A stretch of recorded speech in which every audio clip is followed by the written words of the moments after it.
Can you do a station ID, Tiny?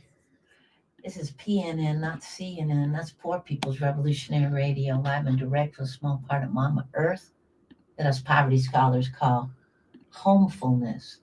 Unbought, unpimped, unplayed, and always about liberation every day.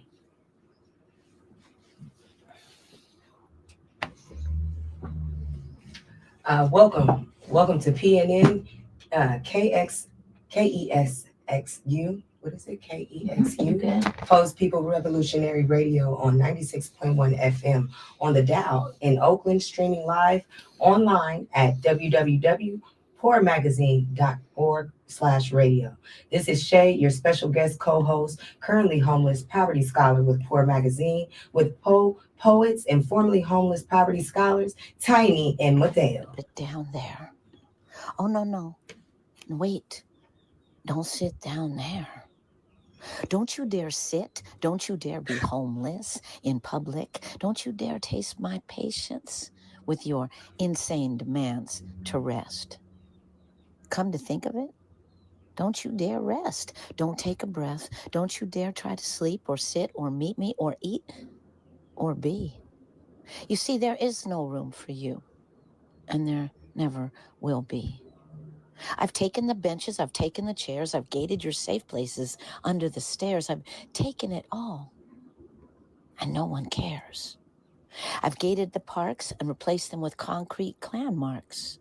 I've taken your tents and towed your cars. I've taken your blankets and even your tarps.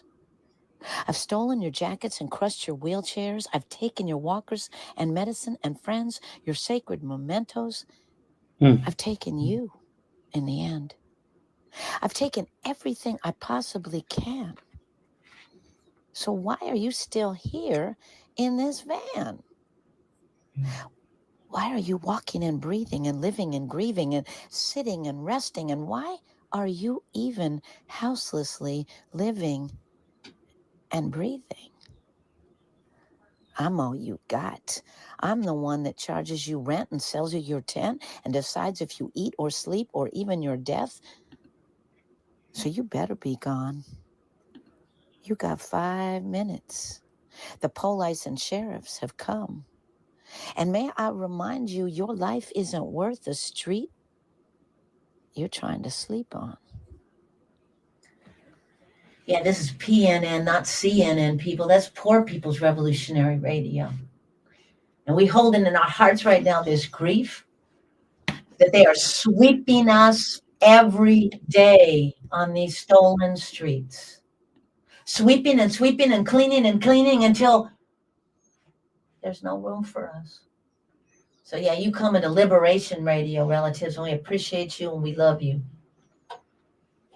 Hey, yes, y'all. This is Crybaby Shay. You just heard one of our Poverty Scholar poem casts from a poverty scholar on the violent war on our poor bodies when we outside. On Tuesdays, Poor People's Radio podcast, we hear from Comrade Registers from Occupy Arapaho, Cheyenne and Ute lands, aka so-called Denver fighting and resisting the violent war on the homeless communities. And then we're going to talk about my recent story of non-profiteering lies and messed up mess. Oh, okay. That's one of your words. Okay. I'm like, hold on tight. Okay. Yes, messed upness. And finally, another shout out that this Thursday, we have our Bay Area benefit screening of the trailer of our powerful movie, Crushing Wheelchairs, about our struggles as homeless survivors and our ancestors we have lost to the violence of sweeps. It will be at 6 p.m. at Eastside Arts Alliance. Help this powerful movie get out. We poverty scholars say aren't acting, we are living. We are living. Shay. So first of all, I just want to lift up my beautiful sister, Comrade Shay, who thank you, is coming in on a last minute request because so much is happening every day, and our relatives are in so much pain. And And so we're holding that grief. We were just out today on in the West Uchun, aka so-called West Oakland, as the settlers call it, the Westo. Yeah. And they had Yeah. removed all the relatives off of Beach Street, off of West Street, off of the 580 off ramp. Right. I have removed everybody, and what they got us is pushed to nowhere, because we got nowhere to go. Exactly. Right, but they don't care, as I talked about in my opening piece, and I just want to lift up that we have lost elders in this violent war.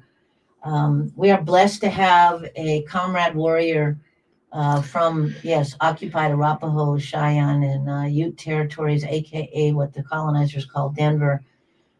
Speaking on what's going on there, because best believe, relatives, this is not Uchun only. This ain't Oakland only. This isn't LA only. Hello. Right? And shout out to our relatives at End of Street Solidarity. Shout out to our relatives, them, right? Shout out. To all the warriors. Yes. Because we all fight in this together. That's right. Still Right? fighting it. Still Right. fighting it. If I could just piggyback on that a little bit, Yeah. Tiny, about how it's not only just people that's on drugs that's on the streets. No, Thank you. let me just make that clear, because there's people out there that is living in their cars and still getting up every day to go to work and fight and to get a place. Now, I was once promised something from these so-called resources out here in the Bay Area to help get housing, and it was swept up it was taken from me right up under my feet while I was in one of their programs fighting to get my housing, and they failed to tell me that a match came through for me. They put me back out on the streets 9 months later once the exit date, quote unquote, came. And from there, I didn't know how to fight back or what to do, to see what I could do to get my housing back. Because we don't know. We don't. We don't know, because we're in a bad place already, and we're already trying to just stay alive from one day to a time. Exactly. We're gonna come back and talk more about that. Gotcha. But I'm gonna bring in our warrior comrade V. Welcome to Poor People's Radio, V. Yeah, thank you so much. Thank you for having me. Thank you for doing this amazing work and bringing out the voices of people on the streets. That's so necessary. Ashe. So V, why don't you just tell listeners and viewers a little bit about what is actually happening in your part of occupied Turtle Island? Yeah, so what's frustrating about Denver, right, is that it's supposed to be this sanctuary place, this oasis. It's supposed to be this progressive area, and what we see is that our mayor, which is it's a very mayor heavy kind of city where he holds a lot of the power. We see him actually upping enforcement. From the very beginning, he said things like, no, we're not going to be sweeping in freezing temperatures on his campaign trail to show that he was there for the people. And then, of course, immediately he gets into office, and what does he do? He goes against that and continues to do so. He strikes bills that we put out there. So it's difficult, right, to be having this fight where basically your mayor is acting like the progressive facing, baby faced Trump up in Denver. So we're having, folks being told all the time to keep moving. Right now, you hardly see any tents. You see a lot of people just on the streets with only a blanket to protect themselves from the elements. They recognize things like homelessness increasing. They recognize, the fact that there's a wait list of around 300 families with children who have nowhere to go immediately in a crisis. They recognize that there's, a projected 15% increase in houselessness between 25 and 2026, and they keep seeing increases. And yet their solution is to fire 170 city workers and hire 167 new cops. And they're promising them raises, and they're replacing the people who could potentially offer services with, of course, more enforcement and more of the boys in blue. So it's very frustrating to be up against this, and it's demoralizing, obviously, when you keep telling these families with children that this city doesn't have a basic moral line for their survival, it's like, where the fuck is the moral line then?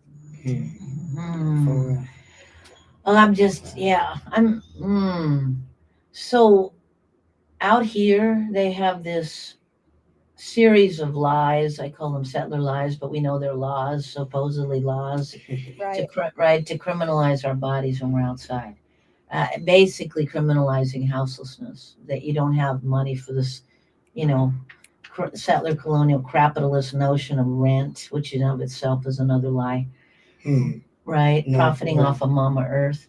Yeah. But I'm curious, we have this thing that they're coming in, and I really appreciate that you talked about the progressive so-called, babyface Trump. We know that all these Democrats and Republic craps, they pretty much have, right? They pretty much have different interchangeable actions that are very similar, actually. Even right, Newsom is supposed to be the big guy in California.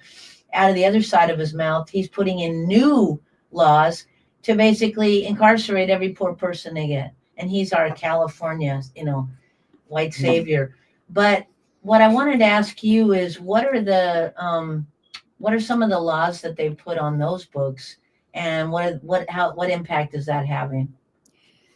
Yeah, the main one that they keep coming back to time and time again is trespassing.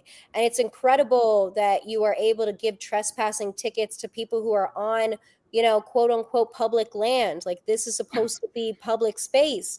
And of course they keep criminalizing people for just existing in that public space.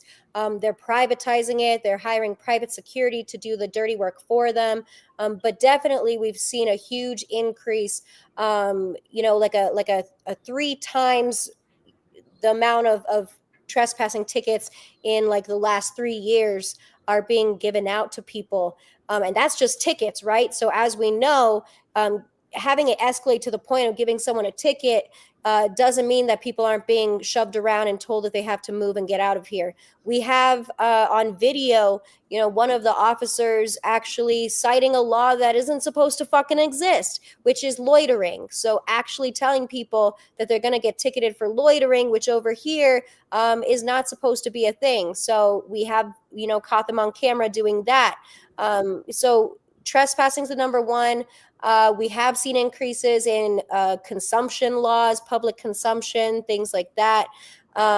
We've seen, folks be basically, the main thing that we're seeing right now are not just move along, but also like refusal to move, things like that, obstruction of a pathway, of a public passageway.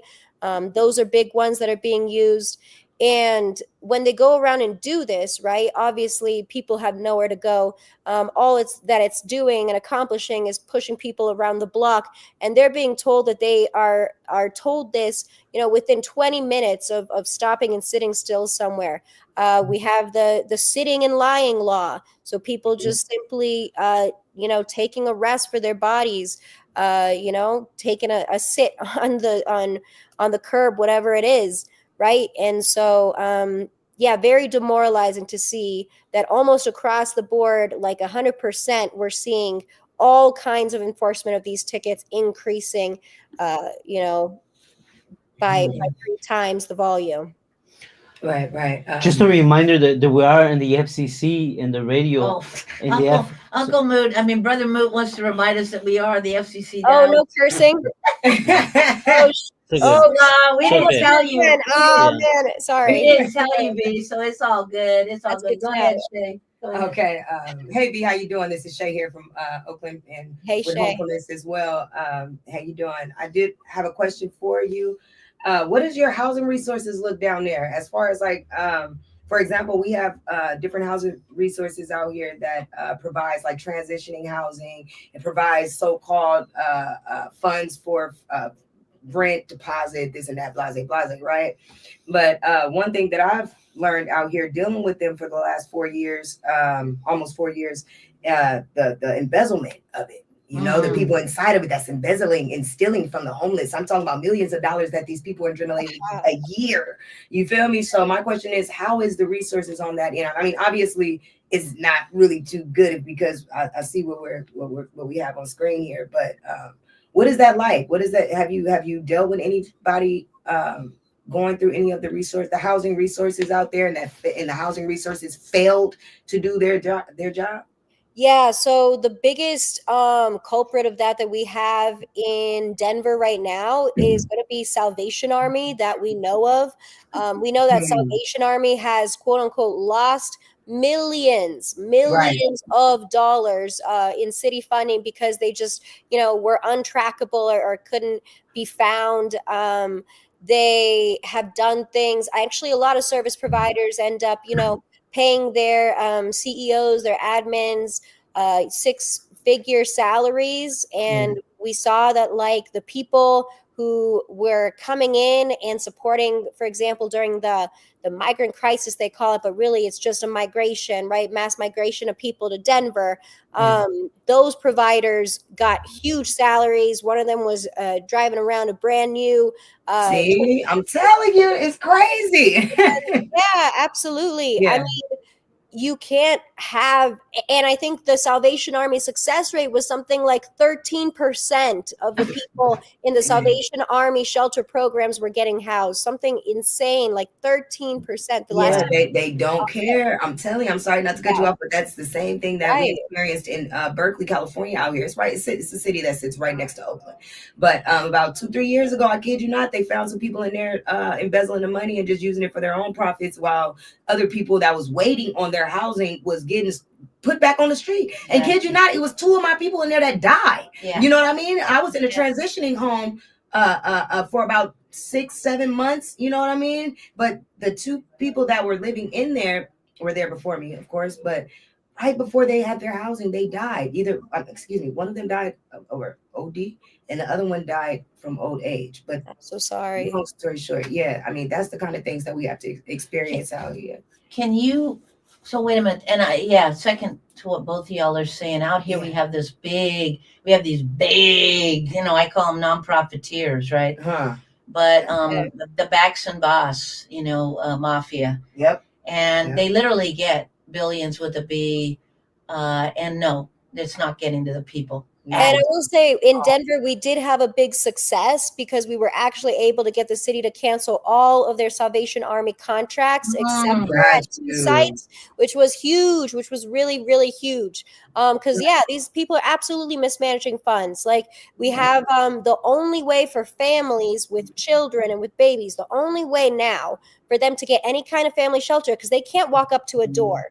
In Denver, there's no place you can walk up to if you're with a family to get a place right away. And so you have to call a phone number, again, managed by Salvation Army.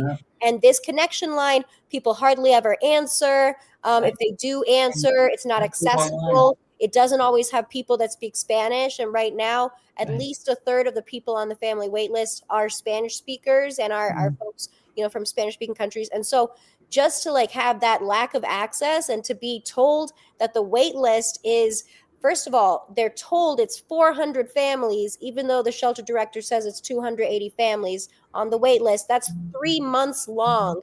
And if you're on the streets with babies, you can't be waiting 3 months. What? Exactly. There's no way. And then they say around, a good portion of the people on the wait list disappear off the wait list. And they're like, we don't know if they're off. I mean, people on the streets, you lose your phone, you lose your way of communicating in a. Yeah. Let me ask you this. To be available in the same way to contact them and to get to them 3 months later is crazy. Exactly. Yeah. V, let me ask you this, because we're running out of time, but I want to make sure we get this in.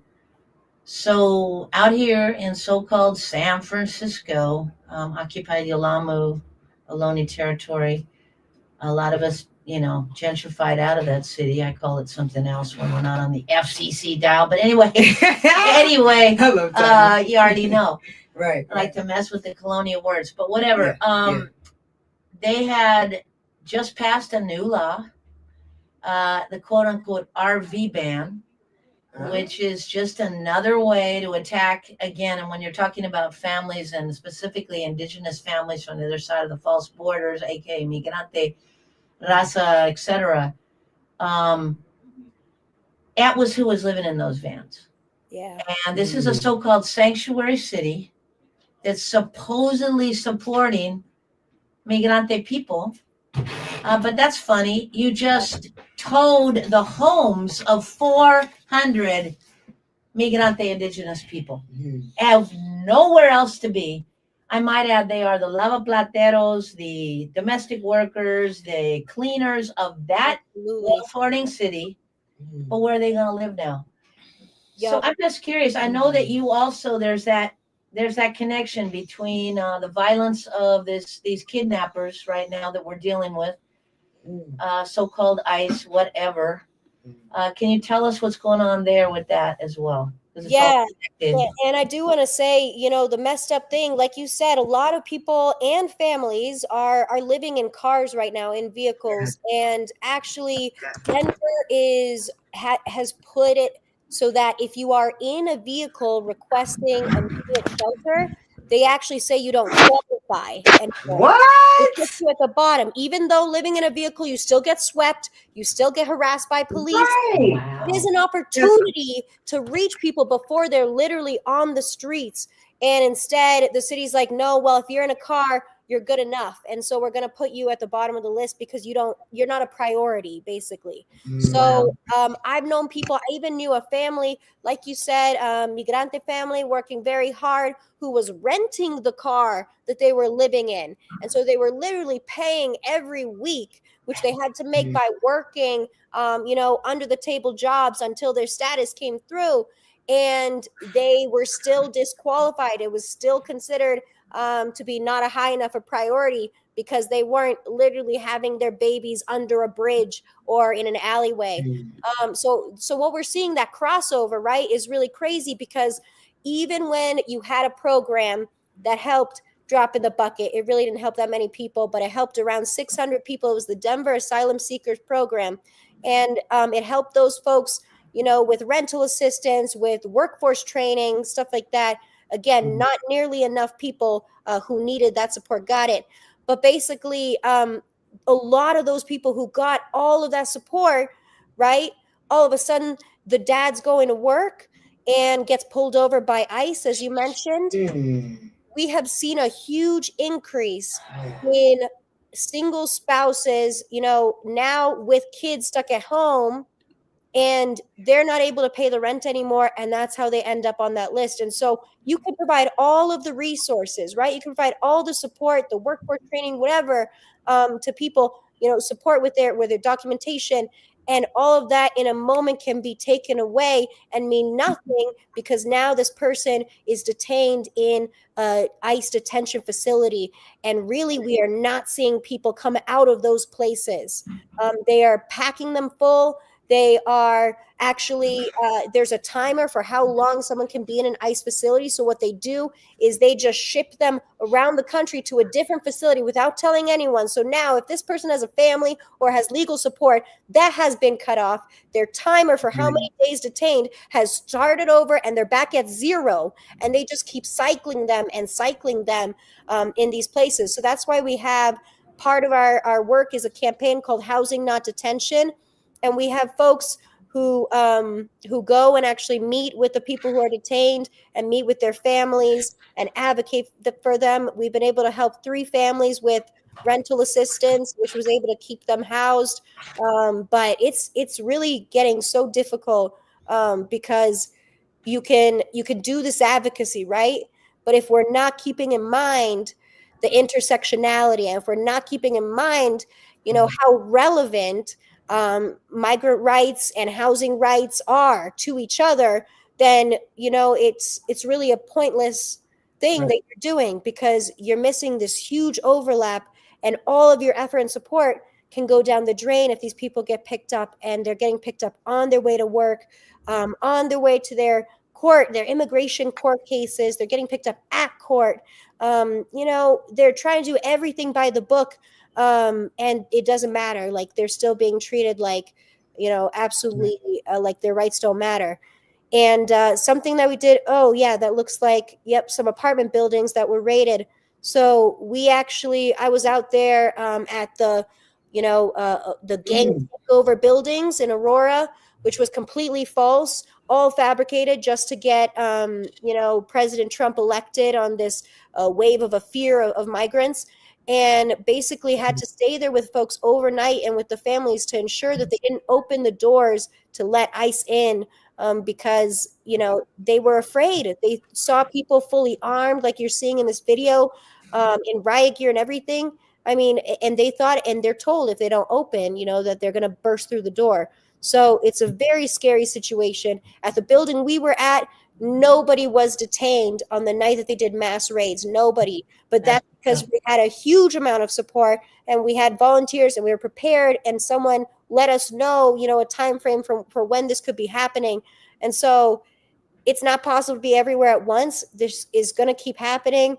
It's horrible, it's disgusting, and it is perpetuating houselessness, and it is just increasing those numbers exponentially when there's this factor of disappearing entire family members who are trying to keep the roof over their heads. Oh, Right. I just want to say thank you, relative, for that work, and all the warriors that are out there. That's the kind of work we do too here, and it's also heartbreaking, right? Because our relatives are being kidnapped, basically, straight up, disappeared. That's what this is. And we're in a really frightening moment where it seems like nobody really cares, but we do. And we're out there every day, lifting up that work, because that's what we have. We have each other. I want to name that a warrior relative from Tavangar, Sitlali from the tenants union down there, Echo Park Tenants Union, and they named that when these when this pinche migra comes, that's a sweep too. Let's not ever get it twisted, right? It's another eviction. It's another removal.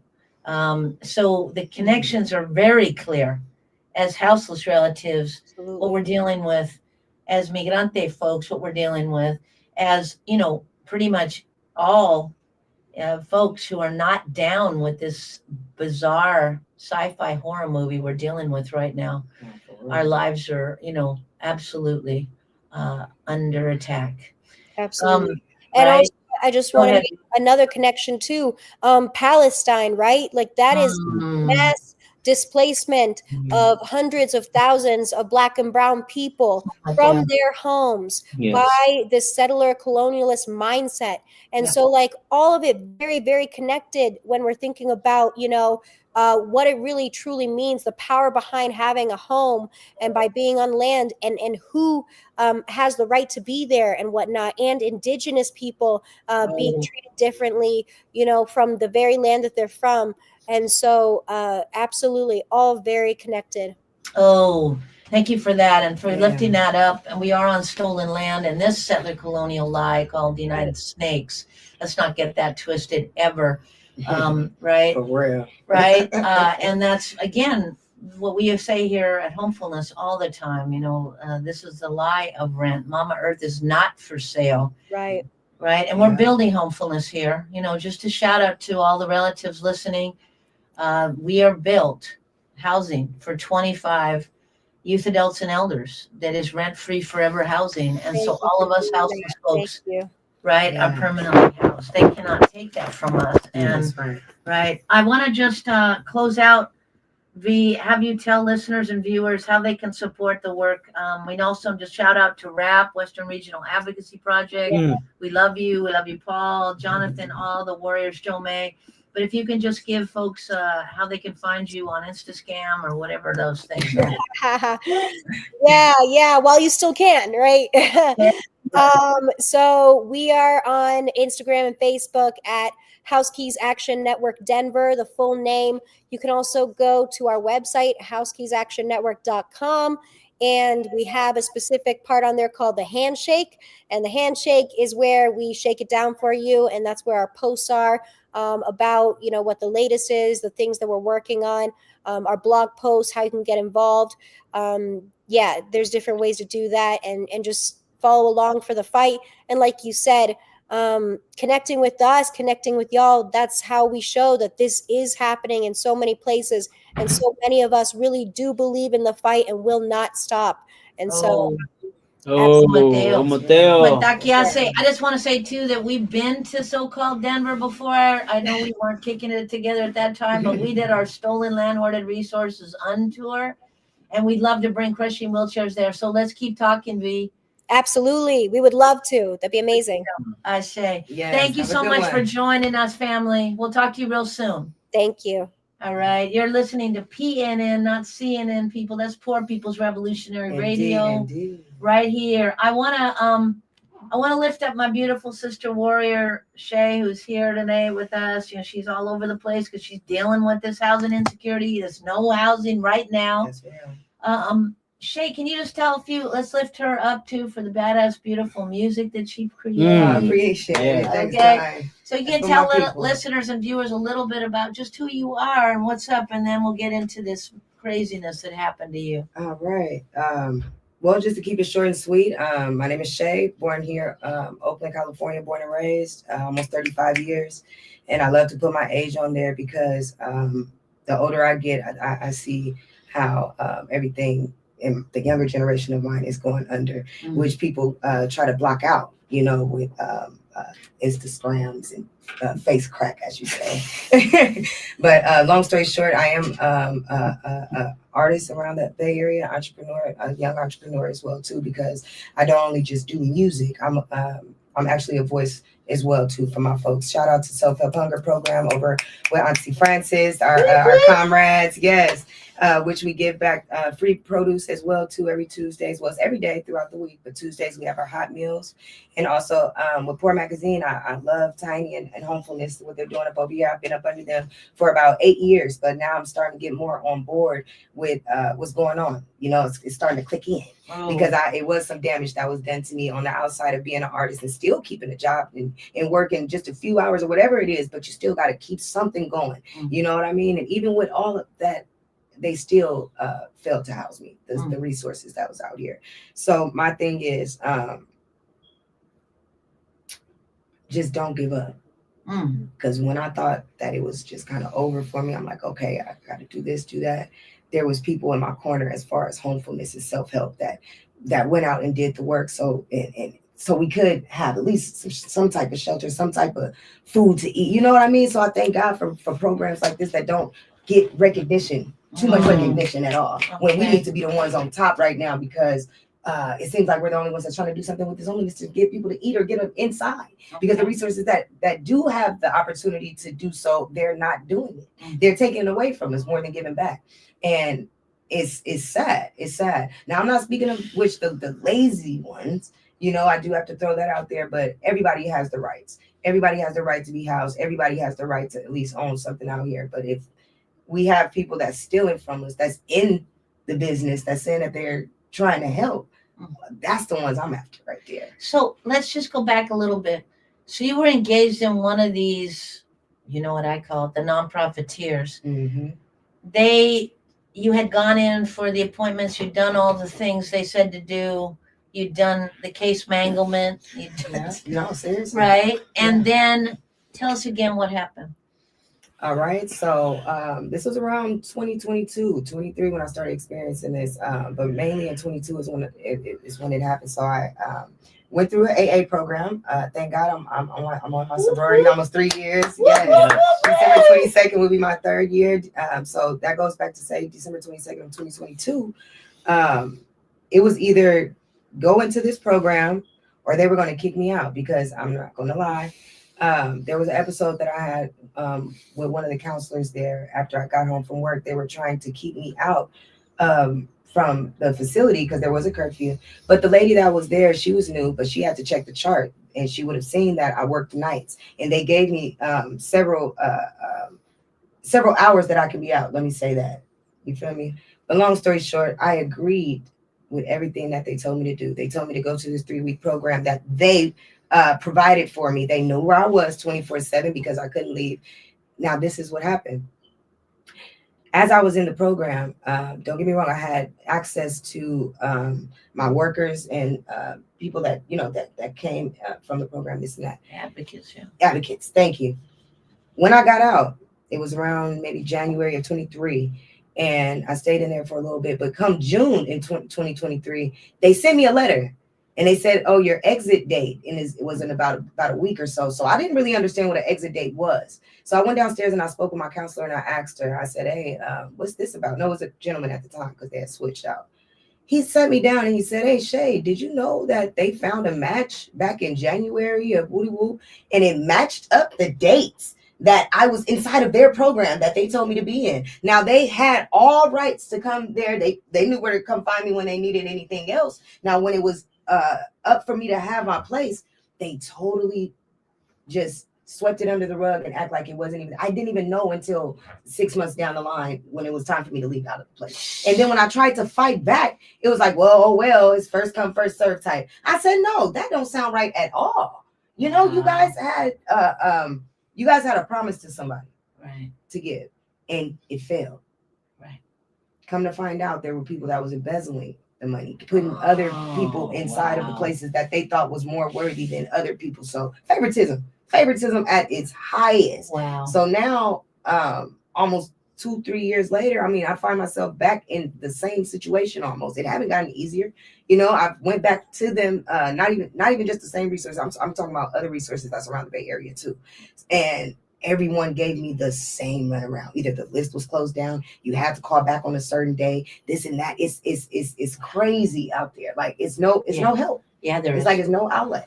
This is really deep, and I want listeners and viewers to understand that the little tiny bit that they slice off for us, like for instance with East 12th Street, you had over 200 people who were relatives who were out there. They gave 79 beds. What happened to their other people? You know, they don't even matter, I guess. We're not actually humans if we weren't part of the 79. But this is how it's happened every single time. It's cherry picking. It's patronage, or, you know, you my best friend, or I got you because you're my homie, or straight up corruption. Yeah. You know, people taking a little something on the side. I don't want to sugarcoat that, because I think it's really important, because people think, oh, aren't they being provided housing when they do these sweeps? No. Absolutely not. You lucky if you get one of those numbers. And then there's a mountain big as a Mount Rushmore of requirements, of hoops, and of expectations that you got to do to even get into it. And then an even deeper, scarier piece is that they create these jail-like motel rooms where you can't have a friend, you can't have your belongings, you can't have an animal, you can't cook, you can't entertain a guest. What is that? Right. If that ain't a jail cell outside the jail. No, Feel that's me? real. That's real. So I just want to, and a shout out to Etna Street. We love you. Shout out to Reclaiming Our Home. Shout out to all our relatives in down south as well, who deal with these fake ass politics or decisions, which are not solutions at all. What happened to Sister Shay is not unusual. It's actually the norm. And that's sad to say it's normal as that, but it really is. That's what it is. I had to experience it hands on. You already know. It's crazy. So I also wanted to lift up, because Shay brought it up, and I appreciate you so much. Appreciate you too, Tom. We do the Homefulness Hotel Fund, and we do the Bank of Community Reparations, which is me, Auntie Francis, and Omawali, trying to make sure that folks on the street actually can get some support. Yeah. Right? Because we know that these nonprofiteers and anti-social workers aren't doing ish for us. I do want to put a shout out there that that's frontline, and it's only possible because people kick down, radically redistribute. We don't try to take any of that. It goes directly to folks. Right now, just this week, literally have 10 calls from relatives who have hit us up on the Homefulness Hotel Fund, have nowhere else to go. I want to tell you that is just the tip of the iceberg. We are dealing with an emergency.